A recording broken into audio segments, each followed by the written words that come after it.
Coast. We don't know these people. What are they eat like? I don't know, bean sprouts over here or something. The West Coast is a whole other world. I think they're lovely. Nobody from the East Coast is even here. That's what I'm thinking. I doubt it. Don't forget, I mean, it's not like we told the East Coast people don't come. We just said come at 2 p.m. And as a matter of fact, in case...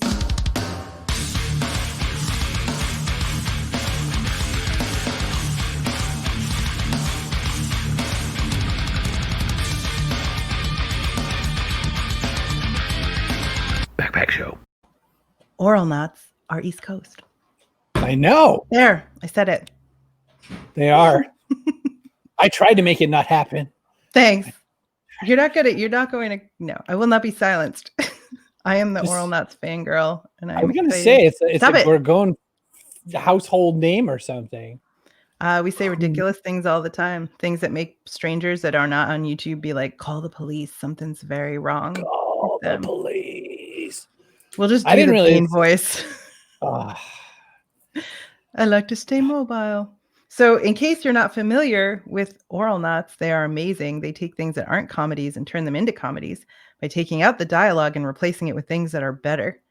And they make amazing music. They actually you could listen to just the music and that would be probably enough to keep you entertained for a long time. So they have chops, like creative chops in comedy, in production, in music, and I love them to pieces. And Metaphoton is here. This is my son. My son says yeet. Oh, I thought Metaphoton was an indeterminate adjective. A Decepticon or something. Hey, Dad. Well, the gang is all here. Well, we have Zach and Craven, who are the Auralnauts. I'll push this button because I'm allowed to touch 2 buttons. This one and that one. Gentlemen. And you're allowed. Hey. Hi. Hello. So we promised the ending wouldn't be awkward, so we're going to get all the awkwardness over in the beginning and tell everybody if you don't know who the Auralnauts are, you need to. So go down that YouTube rabbit hole like immediately and get all the things. This whole format kicks ass, by the way. I've never heard of StreamYard before. Oh, yeah, and that's really you just get the software and it does all this stuff. Like you don't even have to do any of this. You don't even have to know how to run a show. You just basically just get it and it does all of these things. We're not pushing any buttons. I love how it said like you're backstage right now. I was like, wow, this is a virtual green room. I feel so important. I mean, if you want to be center stage all alone, we could do that. Oh, nice. Watch him. Crisp ice water with a sweaty glass. It's like, there's definitely people who would show up for that, like an Auralnauts where you just drink water and that's it. People have whole YouTube channels around ASMR knots, yeah. Mm-hmm. Eating and drinking. Yeah. Right before this, we were trying to figure out like if any of us has a favorite Auralnauts video. And I was saying like if I absolutely had to pick one, it would be the Legolas kill count. Because one of your series are, kill count commentaries. Just the music in it is so good. And it just kicks so much ass. But beyond that, it's really hard for me. Like I loved all the Jedi parties. I love even like you have ones where you put together blooper reels, which obviously aren't real blooper reels. But I am a total fangirl and I'm geeking out. So, and we determined that you can't have a favorite really because you love them all and then you make them and you're done with them. Oh, is that, yeah.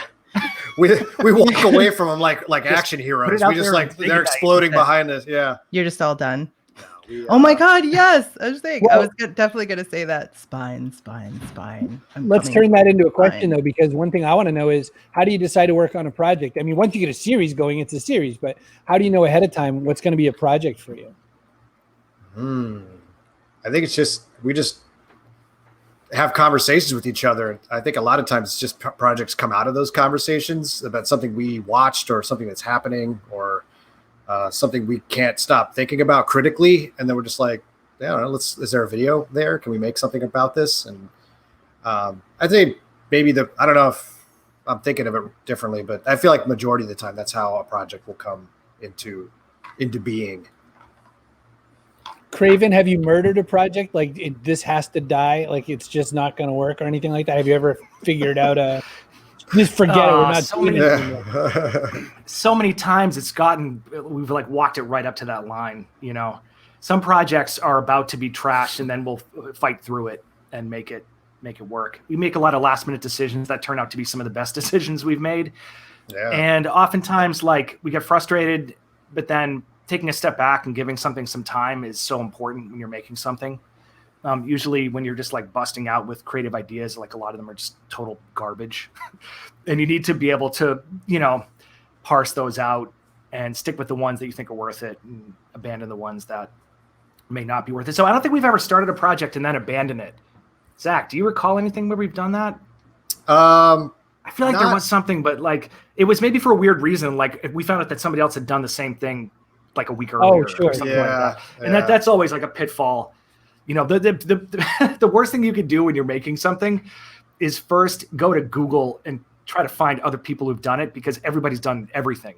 So the number one way to like kill your creative ideas is to like search for it for your idea once you've got it. Like don't ever do that. Yeah, because you also don't know what kind of spin you'll put on it. It's like we may have the same thoughts on a project, but the way we joke about it or present it could be completely different. So they both, two things that are of the same concept might have equal value, like Armageddon and Deep Impact. That was a very always important time. Right? It was a very important time in meteor-based disasters. So movies about the sharks, Deep Blue Sea, or the one that came out at the same time. There was the one with Samuel L. Jackson, right? There was Dante's Peak and Volcano. What was that? They come in pit.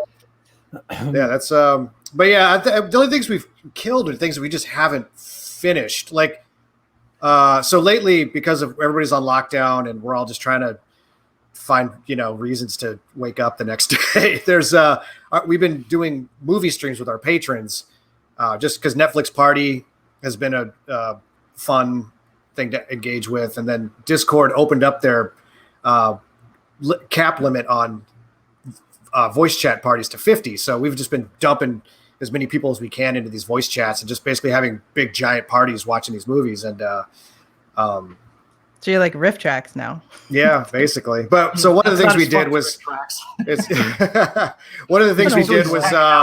we took a project that was still in conception. We had a script going, but it hadn't been refined and we hadn't punched it up very much. It was mostly just raw ideas.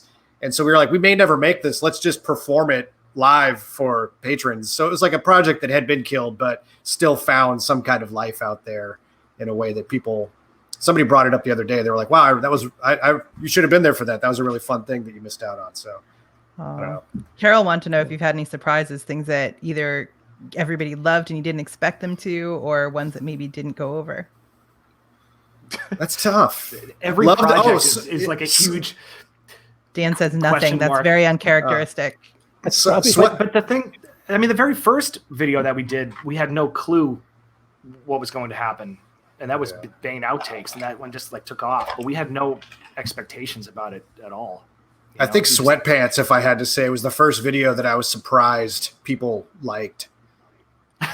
It was our first attempt at just a purely musical offering. There was no comedy, parody, overdub, commentary thing to go with it. It was just us shooting something. I think it might have been the first thing we filmed ourselves too, to put up there, if I'm not mistaken. So it was just something, the first thing that ever featured us with just something created by us that had no reference to anything in geek culture or, so we were just like, wow, this is going to end our channel. We were making it and we're like, this is funny to us, but there's no way in hell that this is going to do well. Like, this is it for the Auralnauts. But we put it up and it's still one of our best, one of our top performing videos. There's definitely some confused comments and they're like, what the hell did I just find? But that's just those random wayward travelers that just led there from like a strange journey they were already on, from YouTube suggestions. So, but so much about what works about your videos is you. It's your personality. You're taking the source material and completely transforming it. And the things that I love about it are those little, like the same beat of music, you'll see R2-D2 go like, pew, pew, like every time. And it's funny every single time, but it's a lot funnier like the fifth time because you realize you've kept it up all this time. So a lot of it makes sense to me that people would like something that's purely you, because so much of what the appeal is your style. Yeah. And the music. So I think Dan was trying to share a GIF and it didn't work. They don't work, Dan. Can't see him. No. He's just like the manga character that never says anything. It should just be 3 dots every time. Yeah, non-plus kind of. It'd be like his high school experience. You to let people project. That's related to that point of R2 being there 5 times and all that. Like, for instance, right before we went live, I talked about the part where Anakin and Obi-Wan and everybody are singing "I'm Gonna Knock You Out" as they're rolling in the vehicles. That scene goes longer than I thought it was going to go. And the longer it goes, I'm like, my God, you guys do not cut where I expect you to cut. I keep expecting like 2 seconds of a bit, not 51 seconds. So what's the thought there? I always want to take things too far too. We get into arguments about that in the edit. Like I think the first time we had an argument was in Beams. There's a scene, and I'm not sure if you're familiar with some of the fake ads like for products that we've done. But there's a device called Beams, and it's like a DJ tool where you're slicing lasers with your hands. And in the commercial, this guy is standing on a stage and he's just basically putting his hands into these lasers, And in the ad, there's this hot track that he's DJing by slamming the lasers. And then in our version, he's just hitting the lasers and it's just silence, except every time he hits a laser, it's like pew, pew, pew, pew, pew, pew, pew. And there's just like silence in between, And the scene goes on for like 35 seconds. And I think we debated whether or not to have an extended sequence where the guy is just chopping lasers with sound effects. But at some point, it just goes on for too long and then starts becoming funnier the longer it goes on. And that's a way to tell a joke. To push something further than is expected and then to go even beyond that to a new place is its own type of comedy, Because he took it all the way too. He just sound designed it with all this crazy ambient. Like there's like the wood floor creaking as he shifts his body weight. Like there's so much there that wasn't in the original where I think Craven finds a lot of good audio jokes are in imagining what that space is like just organically. like if you're really in the room with this guy just messing with, he's not hearing the same audio track that the commercial is blasting. They're like, the director's just like, just do what your DJ hands. And the guy's just doing it. But it's probably like what is in that video is probably more closely to the truth of what's happening in that situation than what you see in that commercial. So it's all about uncovering truth. We have Metaphoton wants to know how long you've been on YouTube. I think Bane Outtakes was published on 2012, right? Yeah. 8 years? Holy smokes. How'd you find each other? Just how'd the bromance begin? My old roommate introduced us, actually. I was living with a guy who was he was a freelance editor for a company that Craven ran that did like, what are you guys like? Were you guys like a branding company? What was the production company? Production, yeah. Yeah. So it was advertising though. So my roommate was a commercial editor and he was freelance. And then Craven was looking for somebody to help punch up some writing on a project he was working on. He was just asking around and my roommate was like, I know a guy you should meet. And we met and got wasted and hung out for ended up being like a really long time. We just it was like 2 days straight. Dude. We were just hanging out. I was like, it's like birthday now. Like, you guys want to just keep it going? But yeah, no, we clicked right away and we're just really going to town on the script that he had come up with. And I was just coming up with like different ways to joke about situations that he wanted to do. And, we're like, hey, this will work. Then we made that project. And then after that, we just kept trying to, look for other ways to work with each other. And then, these are your real names. Let's get that out there. What's that? Like, these are your real names. Yeah. They totally sound like stage names. They do sound like stage names. Stage names. Yes. And I found you on LinkedIn, so I know it's real. Yeah, mine is real. But will we ever get the Auralnauts cut of the Snyder cut? #need beard flash. I feel like, okay, so I think that more DC stuff and specifically Snyder stuff is in the cards for sure. I don't know how we can let that one go. Yeah, I mean, it's got to be why it's funny, right? Because they're so serious. And so you have to mess with them more, don't you? It's so easy to make fun of. Like when somebody takes themselves really seriously, that's when it's the easiest to make fun of them. Like that's and not that we're just strictly like trying to make fun of people. We just want to have fun with the material in a way that I think we never try to be malicious, right? With the stuff that we do. It's like that's just not our style. It's like even sometimes we even have conversations about being too mean about something and we'll pull back. We'll be like, that's almost like too too personal, or it's something that's a little bit too critical in like the wrong direction. You know, it says something a little bit more about the person's like professional style than it does about the content itself. You know. All right, Dan put it out. Martha needed to be put in place. Like that whole thing was. Well, that just come on. Unacceptable. Yep. Yeah. So when did you? That had to be how many more masked characters can you work into stuff? Because some of my favorites are the Kylo Ren and Bane videos. Yeah, it's like who else they got? You know, it's there is a barrier of entry for doing non-masked characters that we don't always love. Like doing the Star Wars videos themselves creates a whole new set of challenges where it's like, how do we keep making the same jokes and telling the same story that we want, but also within these confines of the lip flap that these characters are providing. Yeah, you Bane. Need so little of them. Like you've got Bane and Kylo. You have no idea what they're saying. That's what's so good about it. And I sent this video to somebody recently because they wanted to know more about Multi-Bowl, the game that these two are playing right now. Oh. And I was like, well, the best example I can give you is this video we made. It gives you a nice big picture of like what to expect with the game and how much fun you can have with it. The game is absolutely bananas. Like it's very instructional. Yeah. Kylo, I was watching it recently and I was pretty proud of ourselves. Like Kylo gives a really succinct summary of what this game is, what the rules are and how to play. I was like, we did a good job, Auralnauts. We did a good job there on that one. I don't give ourselves credit for a whole lot, but Kylo's description of someone else's game really came through. Well, that means you get the chance to do that, you know, where you get to mock you get to mock other YouTube styles, right? Like you get to do a Let's Play style. You get to do like, you know, the kinds of things that we're getting used to. Please make sure to like and subscribe. You know, you could take a few swings in that process as well. That's all like the Kylo Reacts stuff is all about that. We even had him do like an ASMR video, which I guess some people got tingles from that one. They say it, yeah. Some people were like, "This is funny," but it's also legit ASMR. Also good. Like, they were using it. There's like we're trying to because you know there's systems within YouTube that they're always trying to encourage their creators to do, which is really a weird line for us because YouTube is very clear that like our content creators are not employees. They're users of our system, but then they're also like, we also have standards and practices that we would like you to follow. So we try to have our cake and eat it too by having videos that follow those standards and practices, but are also making fun of them at the same time. So all of the Kylo's videos are sort of snapshots of that time's standards and practices that they ask you to do. Kylo will do them. Then we'll also have fun with it.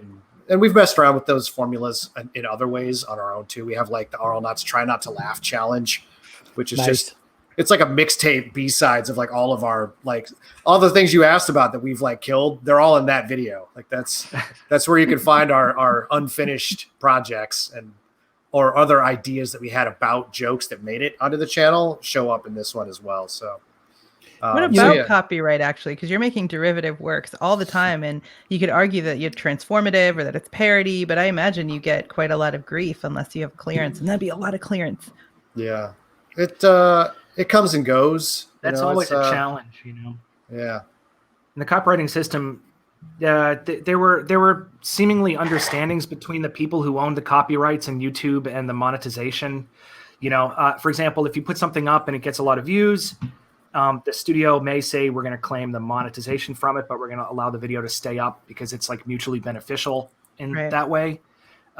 We get the views and some traffic, and they get the monetization, so they get the ad dollars, and then YouTube is taking a cut of that. But then it gets really weird because we have like no power in that situation, and we just kind of have to live with that. You just have to take what they give, Right. Yeah, copyright needs to be reformed. But I mean, really, if you were not like you have the money to do this, but if you were to follow it to its logical conclusion, you're not undermining the audience for Star Wars. They're not going to be like, oh, I'm all set. I don't need to watch it now because if we were, that's the trick. If we were, they would just like nix it from YouTube. Like if it was really a copyright violation, they would just get rid of it. But it's not. So they're keeping it online. And to be fair to Star Wars, we don't get a lot of flack from the visual side of the Star Wars material we use. They're very flexible with fan creations. Usually, it's usually and some other visual companies. Fox is another example. We've had a couple of videos where they just like, nope, and they're blocked. Like they're not. So that's sort of where we know where we stand with the copyright laws. If it's completely blocked, we're like, okay, they would be willing to take this to court, whether or not we think we're right. But if they allow it to continue to exist, but they make the money off it, then it becomes a little bit more undefined. We're like, legally, where do we stand on this then? Because you're clearly okay with its existence, but you are only allowing it to exist because you're now profiting from it. So you created a whole song. Oh, go ahead. I was going to say, the other thing is that we have no power when somebody might take something that we've done, which is, I mean, we're kind of loose about that just because of the nature of what we are doing. You know, if somebody's taking our music and doing a funny video with it, that's, you know, we're largely like, we don't care. Sometimes people will just wholesale lift something that we've done that has put it on their other site. content in it and put it on their website, like chop out the intro, you know, that kind of thing. And YouTube gives us no tools to do anything about that. Yeah. Like we can't even claim that video. We have to first go through some weird thing where we give like the person who has posted that video, like our full names and home addresses and like bank account information. Yeah, like you have to give that person all of your personal info. Yeah. They'll know where I live. It's really weird. Like unless you go through some type of MCN or something, some type of representation, is a whole scam, you know. Yeah, the level of tools to like guide your channel. They take a cut of everything that you're making and they don't care about what you're doing or like what it's there's two sets of tools available basically. The set of tools that are available to creators themselves, which are very limited, and then the set of tools that are available to channel managers, which are way more nuanced. They have a dashboard that they have where they can pursue legal action against people on behalf of the channels, but people aren't allowed to pursue legal action on behalf of themselves. So it's so they and I think ultimately if I want to know what, like, if you want to know what like the scam is, like why do those channels have access that the creators do not? I think it's because they assume liability. YouTube just wants somebody to claim responsibility for things that may be legally dubious. And so these multi-channel networks are claiming that liability on our behalf in exchange for these tools and a cut of the profits. And then, so there was I don't know if you remember, but a few years ago, there was a big sweeping change in the system where all these multi-channel networks sent notifications out to their clients and said, we now have an A team and a B team. If you're on the A team, we vouch for you 100%. If you're B team, we do not vouch for you. You're now like a flagged channel. You're like on probation, basically. It's like, so then at that point, we're like, so why do we need you?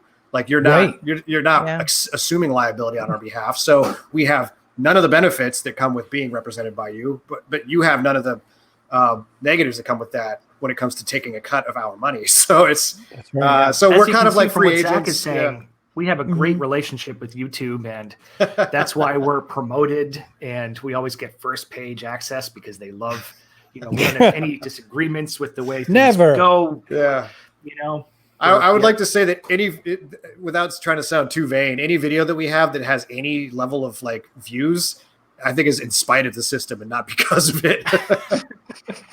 the system does not like us. Fair, we have emails that say as much. You know, it's and that's sort of what we've done. It's just like all we can do is just keep making the things that we think are funny, that we think people would enjoy us sharing with them, and that's, you know.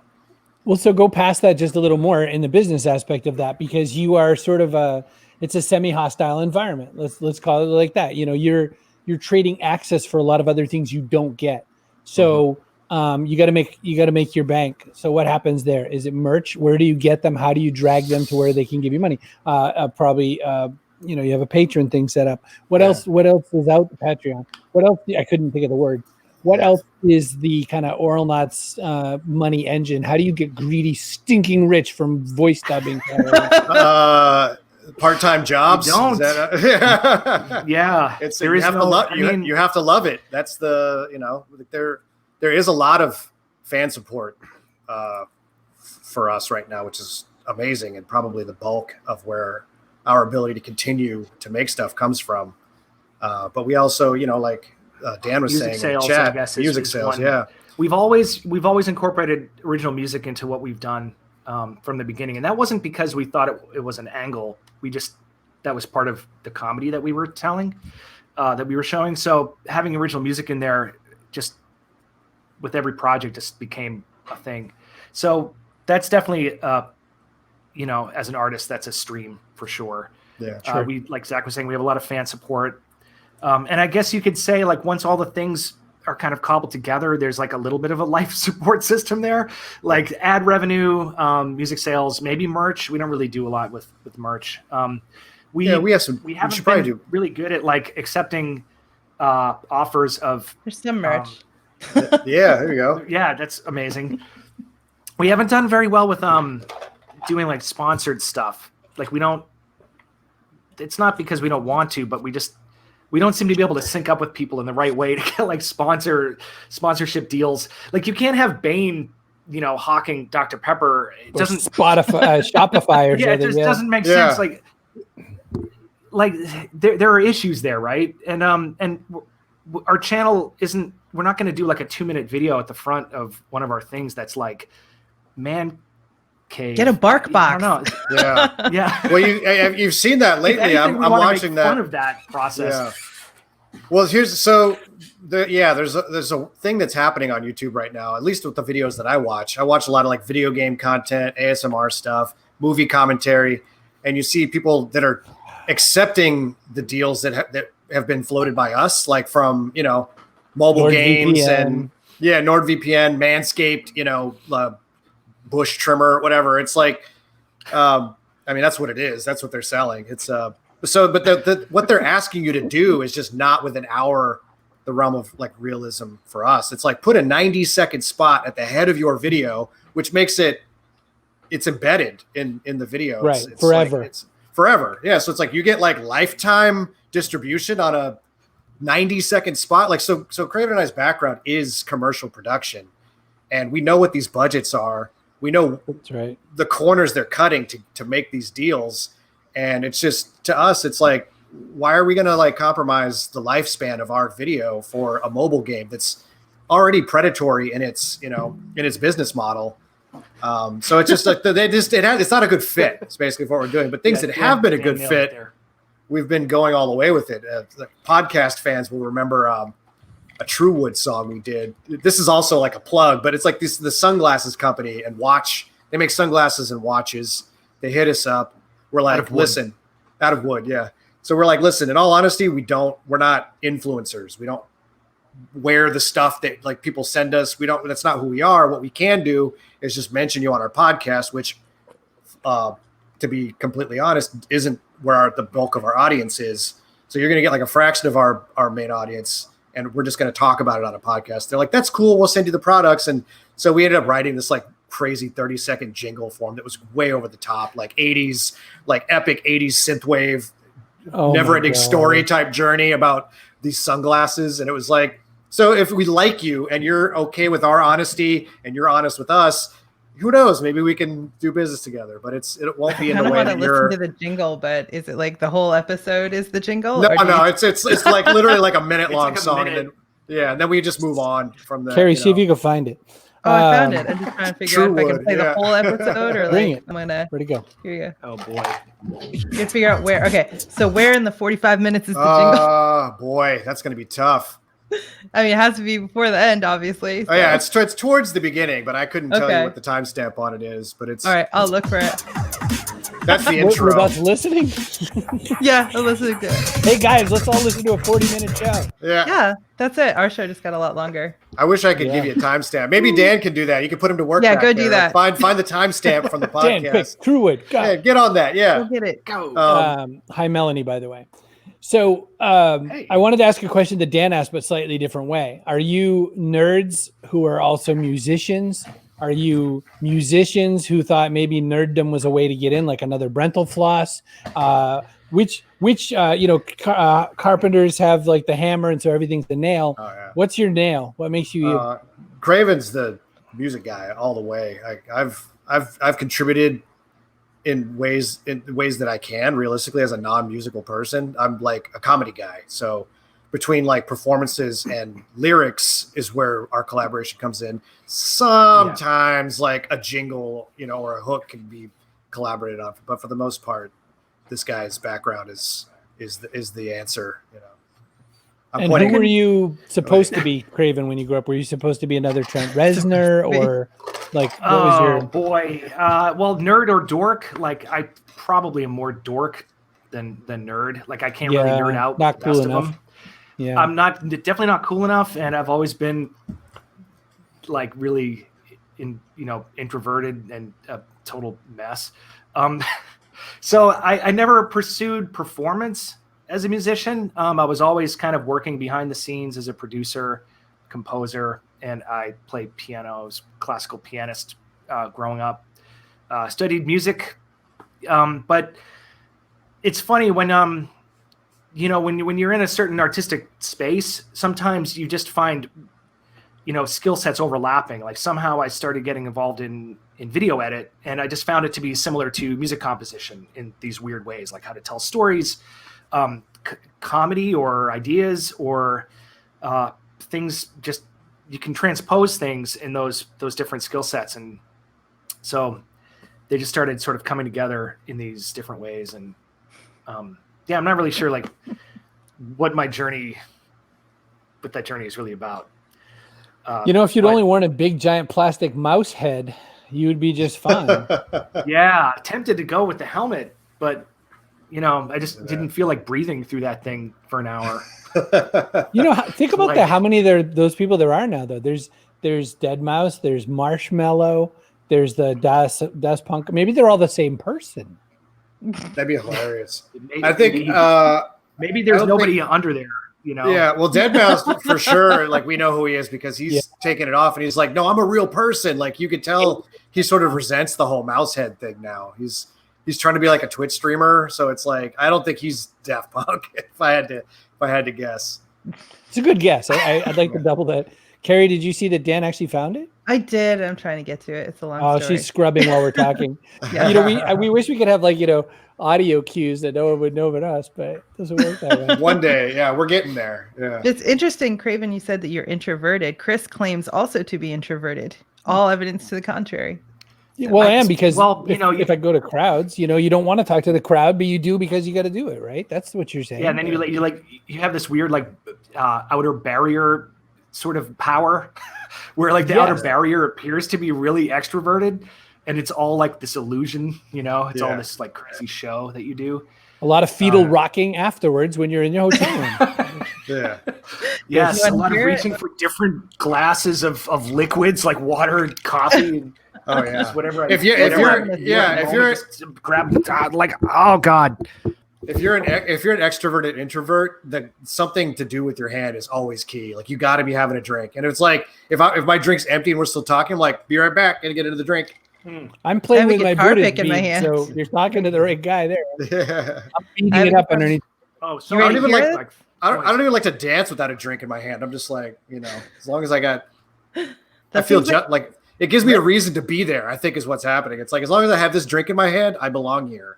YOLO. All right, you guys want to hear? YOLO. I'm telling you, I quote your stuff in an inordinate amount. All right, let's do this. Truewood, the song. About that intro. Truewood, the truest wood, the wood that never lies. True wood, the future wood, you wear it on your wrist and your eyes. So order one of these, and Truewood will plant 10 trees. Galaxy depends on trees. Truewood.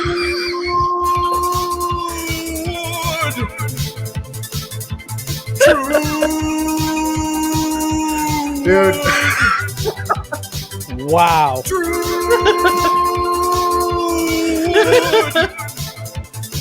Oh my God. I forgot about this song. These wood products have opened my eyes to the possibilities of wood. I want everything I wear to be made of wood. I want wood shirts and wood pants. They already make wood shoes. Why don't I wear them? They're called clogs. I never even considered wearing them before. But now I do. These products have changed my opinion on the possibility of wearing clogs. I'm gonna go get some today. I want a wood hat. Where can I get some wood gloves so that I may touch everything with wood? I will become the wood master. And as I ascend through time and space in my wood hat, in my wood shirt, my wood pants, my wood gloves, my wood shoes, my true wood watch, and my true wood sunglasses, we will plant 1 billion trees by 2018. What about wood socks? And it doesn't end. It doesn't. It just keeps going. I don't want it to end. So there you go. At brand people, like if we are free to just do whatever the hell we want with your product, why would you not want that? 2 minutes of just like riffing and vamping and just no. And like Craven in the background, just like soulfully like singing his heart out. This by the way is like one of my favorite things about working with Zach. Which by the way, sometimes you're lucky enough to meet a collaborator who like completely does something for you that you just can't do, and it's like love, right? So Zach's brain is just like madness, like Zach's mind, right? Sometimes when we're doing songs, I'll just be like, just riff. And it'll just, like that entire last section was like one riff, just like straight through. Just like off the top of the brain. And it was just like, I just couldn't stop laughing while we were recording it. It was just like, and he just wouldn't stop. And I was like, that whole thing is going into the track. Like we're not cutting a thing, right? Yeah. Meanwhile, Chris won't trust me to push buttons. He has to push them himself again after I do it. Yeah, that works. Some people when you collaborate. Are you like the guy that gets on the elevator and sees that the button to go to the next floor has already been pressed, but you're just like, it might be broken. I'll hit it anyway. But I want to share with you how I do that, because I like to say that not only do I do that again for everybody, I make eye contact. You're like, I'm doing it. Everybody cool? That I'm gonna just. I'm really pushing this again because you're like the guy from the Tom Hanks movie. You're like, look at me. I am the elevator now. That's right. What are you gonna do about it? Well, what's funny about that song was I was like yelling about wood shirts, and I was picturing like a shirt that was like a big awkward like carved out of wood, and then right away people were like, what about bamboo shirts? I'm like, oh yeah, of course, but I'm talking about a wood outfit that you can't bend in, and like we were picturing two different things, and you had to go get real on me and ruin my whole fantasy world where I'm wearing clogs. Did somebody get mad about that? Like, yeah, they're like, dude, bamboo shirts exist, and I was like, oh, have sorry. This argument with somebody? Worse than mad, they're like making him feel dumb. You don't know that there's other shirts? Yeah. Some shirt. They're like, technically, wood is like. I was like, you know what I was picturing? I was picturing a hat that would hurt to wear because it's just carved into the shape of a hat, but it's like a ball cap. Yeah. So what came after that? Was True Wood like, thank you, or did you get like a? Oh, dude, they were very happy with it. They on paper they were happy with it. Yeah, they didn't call us back. We didn't get a second. You didn't do any offer. Fucking True Wood. Yeah. Well, really, they've got the one. We got some shades and we got some watches out of it. So yeah, I have a wood that's made of watch. Who's the real winner? Yeah. Essentially, we paid for some new watches with the song. Like that was our currency. It was music, and they gave us a product for it. So that was. But now there's precedent where you're like, sure, we'll do something for you, but we're going to say like whatever we want, and you're going to like it or not. And that works for some people. You know, Bill Burr on his podcast has that deal. He's like, you can give me the copy, but I'm going to riff on the copy whether you like it or not. You may not like it. So, but he's got, he's Bill Burr, so it's like. Yeah, he's Bill Burr. A little different. Exactly. A couple of days ago, the Internet Historian released a new one, and his ad for NordVPN. I start to see the ad go up, and I'm like, I'm skipping, and my eldest goes, wait. This is the best ad you will ever see. And I was like, what are you talking about? And it's like crazy the same way the Internet Historian is crazy. So it becomes this whole story of chasing this girl around the planet. And like she like falls into a pit of snakes.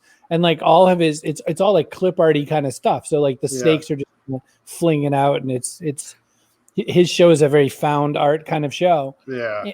But you really watch the whole stupid ad and laugh the whole time.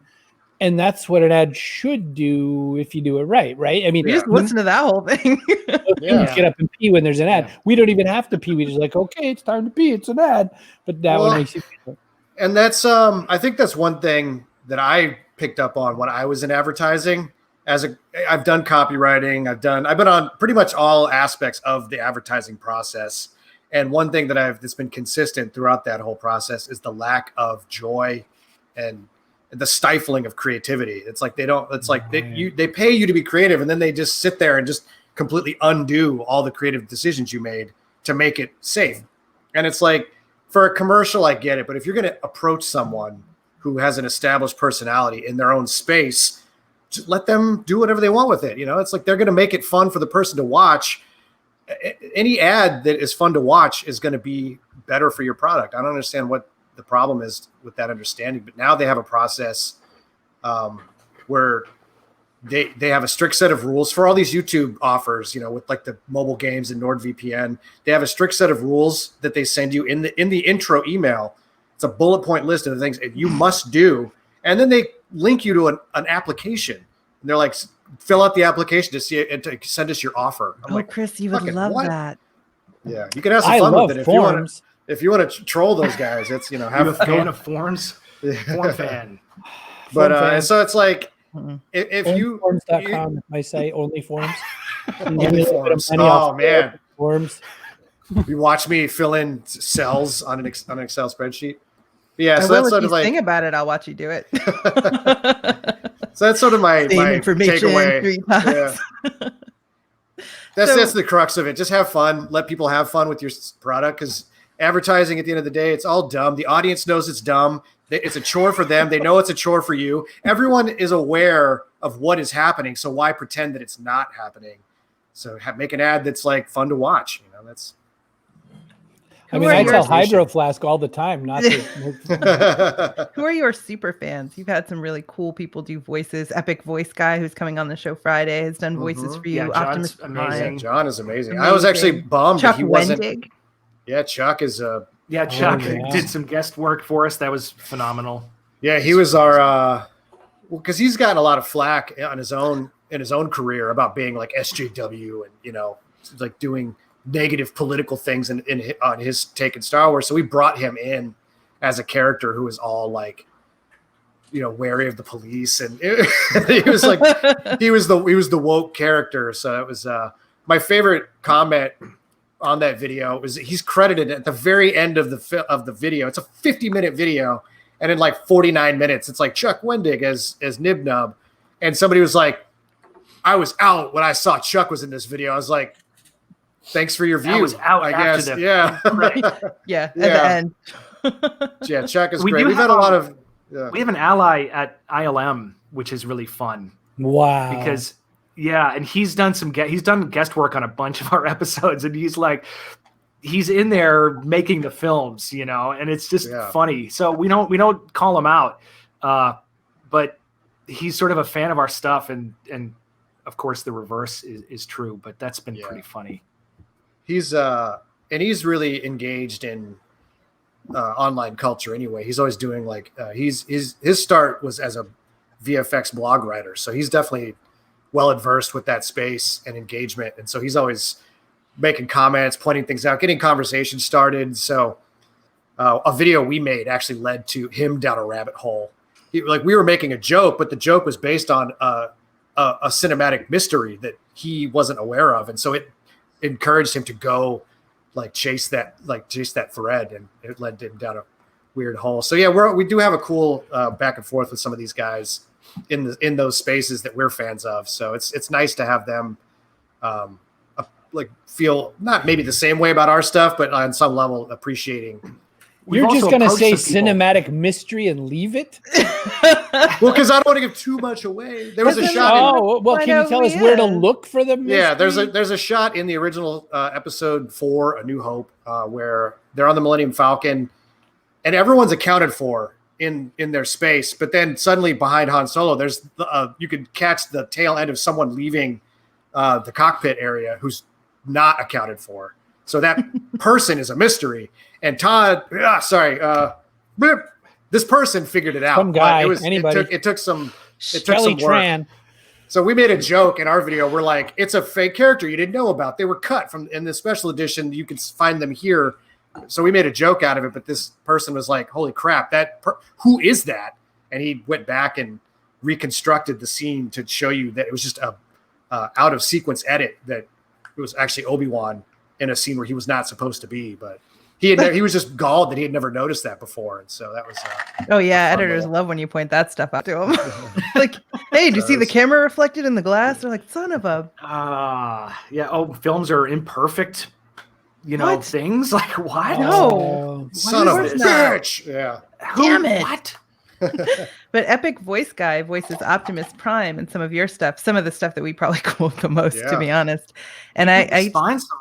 Yes! Oh my God! Like, he straight up. He got. I think he got it in one take too. He just sent it to. He's like, I know what you want, and just he got it all the way. That was it. He got the creepiness of it. The way his voice breaks when he's saying spine is just so unsettling, and in a way that you're like, that's what Optimus would sound like if he was crazy.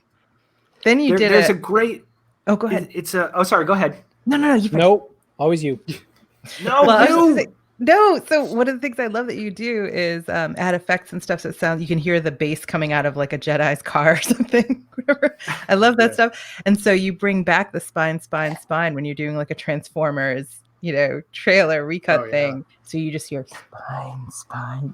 Oh, from like from the deepness of space. Yeah. Okay, that was me. Go ahead, Craven. Coming back to wreak havoc on humanity with the tearing out spines. I was going to say one of the great parts of the post-production process is after you've, there are all kinds of stages where we've laid in scratch vocals for things, and you've got rough cuts, and, we're timing out dialogue and things, and, with the edit. And then it goes to the VO artist, and you get the parts back, and then you start plugging in those parts. And like, that's by far one of our favorite, parts of the process, because it just like to see something come alive because somebody's brought that thing to the table. Like, there's nothing better than getting John Bailey's VO performance, like plugging it into the edit and then seeing the comedy start happening. It just it's like probably one of my favorite parts, like at that last stage of post-production, once all the elements start locking into place, and you're like, oh, okay, this might actually be funny. Like, phew, like when he sent us back the most recent thing he did, I think, was Akbar in the episode where he was like supposed to be the grizzled police chief, and he just, I don't know, we've gotten so many diverse performances from him, and just the Star Wars videos, like he's the fanfare guy when you're flying up to Laser Moon, and he's like announcing and like all these crazy fun things you can do. That's like classic John Bailey, like honest movie trailer guy. And then he was, what's the commander's name? In episode 4, the bearded guy who's going over the attack plan. I don't know. He's like basically been anyone of authority in those movies. Name? Yeah, it's Chris. How nerd I was gonna just throw one at just pretenders that they did. Oh, that's Morbus John. Morbus John is definitely. It'd be a while before anybody corrects you. Good. No Bob Collins on that at all. Yeah, Bob Collins should know. Yeah. I mean, sorry, Robert Collins. Collins knows all these little details that we don't. We never know. His name's Bard Jothma. It's easy in Lord of the Rings. You're just like Bobomir. Yeah. We had a guy. Himmelas. Oh, we came up with a name for the. We created the league of pod racers. It was like a Grand Prix, like NASCAR style thing, and Vader was watching it. It was Jingleberry Danks. That was the name of that was our one Star Wars character name that we came up with. Jingleberry Danks. Jingleberry Danks was a pro racer. He's like, Jingleberry Danks is my boy. Like he was really excited to that's one thing that we've seen in Star Wars. There are sporting events. Like in episode 2 or whatever, they go into a bar and there's like a football game being played on screen. So, but it's never like accurately represented in the world. They don't show professional sporting events in the movies, even though they are confirmed to exist. So we created this stupid sketch where like one pops up on TV and everybody crowds around it to fan out on this stupid event. The stupid horse race in 8, those big giant horses that Rose and Finn have no real reason to go and play with or whatever it is. That's the only actual sporting event I can think of at the casino world. The off-track betting scenario they were. Yeah. That's the only sporting event I can think of when you said that. I was just like, that's the only one. Yeah, the one I'm thinking of is in just on one of the flat screen TVs in the bar they walk into in Attack of the Clones. There's a ball game of some kind being played with there's a defensive line set up, but it looked just like cyber football. It's always like a spin on something Cyber that actually football exists. Is usually what it is. Yeah, there's a ball. There's a ball. This is just cyber rugby. I like to stay mobile. Dan wants to know didn't you guys get some special effects help on the Flash music video? Oh, yeah. Yes, that was David. This is David Bizarro, wasn't it? Yeah, we juggle skill sets, right? But we're not afraid to reach out to the professionals where we can't handle things, and that's on a lot of stuff. So visual effects is definitely one of those areas, and David Bizarro is one of the guys that we've worked with. We had a show with him too called The Bear Show, BAYR. Right. Happening for a while. That was kind of a its own kind of thing. We worked with visual effects with David Bizarro for Darth Trump. Some work in He did the Star Wars things too. Yeah, the big floaty pig outside the window. And he added the Dalek to the Jedi Council. A Dalek Jedi. Yeah, I lost it with the floaty pig outside the window. By the way, I laugh intermittently pretty much throughout, but there are moments that I completely lose it, and that was one of them. One funny thing that happens with our videos is people. I understand now what it may be like to be like a writer in the bigger stage, where people come up with theories and hypotheses about things that may not have even been intended. So there was some theories that people try to come up with for what was going on with that pig, and it's just like nothing. He's just high as shit. He thinks he's sober, and he at that moment realized that he's not anymore. There's nothing. Trust me, there's nothing more to that joke than that's it. And I always imagine that it's actually outside the window. He doesn't know. Going on outside the temple. And it's just floating by, there's a parade or something, and he sees it, and he's just I'm bugging out. Yeah. But it's real. That's I love that. I love that. I love that. There's there you go. It's theories are nonsense because nobody knows. What is canon? We each have our own idea about what it is, and both of them work. And it's because the one truth remains is that Obi-Wan is a mess, and that's it. He's so much of a mess that he's not even sure. So. YOLO, bitches. YOLO. The things that Craven. Get me are the callbacks, or so I'll see something once, Darth Vader's talking to the Emperor on screen, and he's like, I need to talk to you. Well, it's hologram. He's like, can't you just tell me now? Then they go do the hologram, and he's like, I need you to come to my office. He's like, God damn it. Get up and you see him walk. There is so many things like that about films, right? And it's all about how filmmakers just get trapped in their own conceits. And it's not a bad thing. It just, people have to build on the worlds that they're creating, right? So in Star Wars, there's this whole concept of holograms are the way that people are communicating.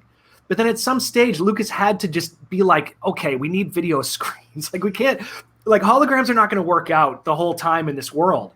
So then in, Empire Strikes Back, they've got video screens. He's just talking to people on video camera.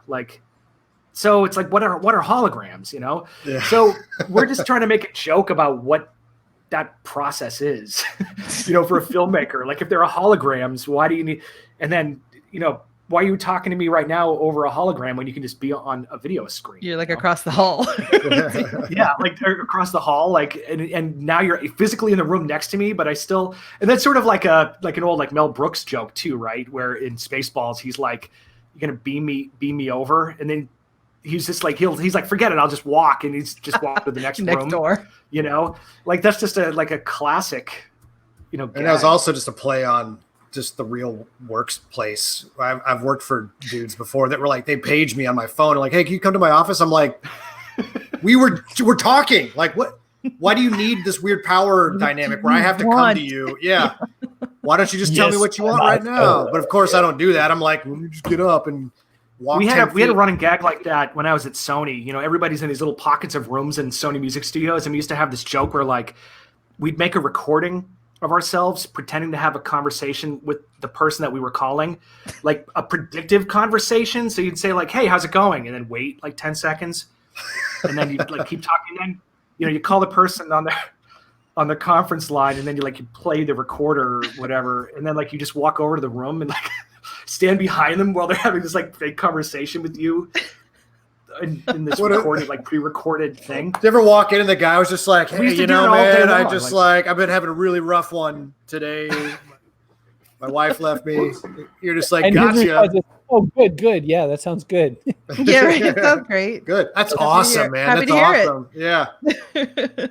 We break out weird quotes at weird times. Eventually, if we're trying to like settle on a restaurant or something for dinner and we can't make it happen, we'll just be like, "Why don't you just tell me the name of the movie you'd like to see?" Like we just whatever, quotes from anything, anytime. But I think that we've lost Craven, so we'll see if he can his way back on. I'm always like I'm a big fan of horror. Hi. I was waiting for him to step out of camera, and then for us, like the door behind him to open slightly, like something was in there the whole time. Like that's tech horror. Yeah, modern horror with the tech world is something people are still trying to figure out. Is that vintage Castle Grayskull, Zach, or is that no? That's not mine though. I like to display it as if it's like I'm this cool like pop culture, but it's my roommate's. It's all his. Oh, yeah. Poser. I'm a fan of it. Hey, I admit it, I'll be the first one to admit it.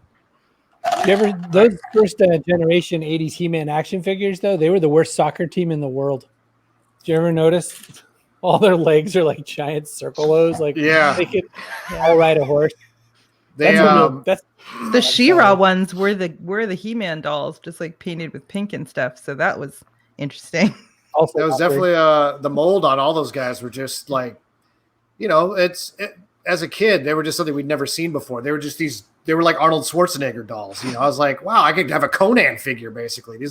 I looked at my Star Wars guy and I was like, what up, whatever, wimp, get big. Never mind G.I. Joe. G.I. Joe would get wrecked be the end of them. G.I. Joes were hilarious. Every action figure had their own set of problems. Like He-Man's joints would get really loose, so their arms would just like windmill, like pinion. Yeah, you'd have to like rely on Newtonian physics to stop and then G.I. Joes would just be a twisted like mess. And the waistband, they had a little rubber band that hooked their torso to their legs, and that would always snap, so they would just break in half. So you'd all these like legless dudes. People are impatient for episodes 7 through 9. Let's go. Entertain us. We're working on it. Yeah, it is in the works. We have all the main story beats worked out, and so the hard part's done. It's all easy from here. Oh yeah. No problem. Yeah. It's all downhill. Yeah.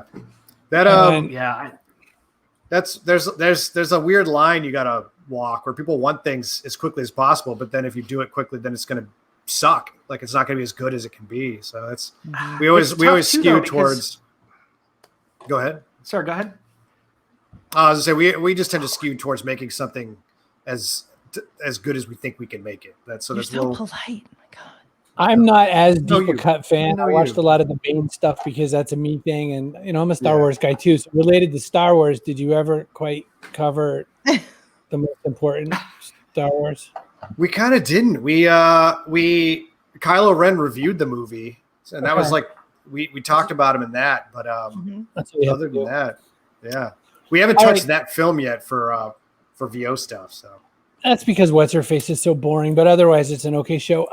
Look, the end of the show is nigh upon us. We have come to the end of another. We've safely landed this craft. So you should know that we have to ask you one question. The show's called The Backpack.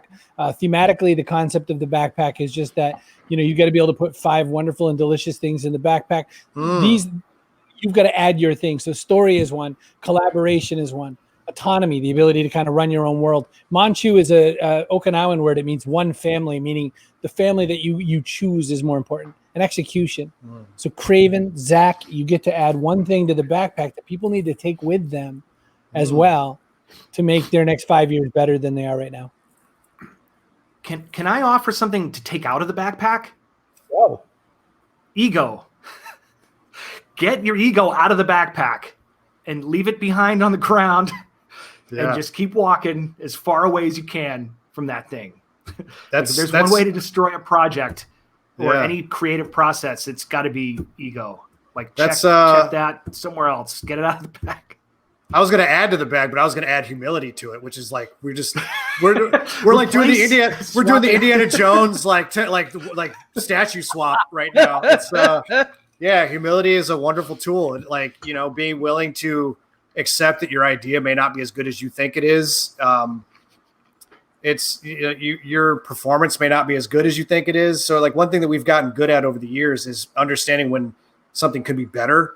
So if we can you may like the way your performance is, but like this person's going to do it better. Let's get that person, just things like that. Like your idea could be improved upon. Just never take it.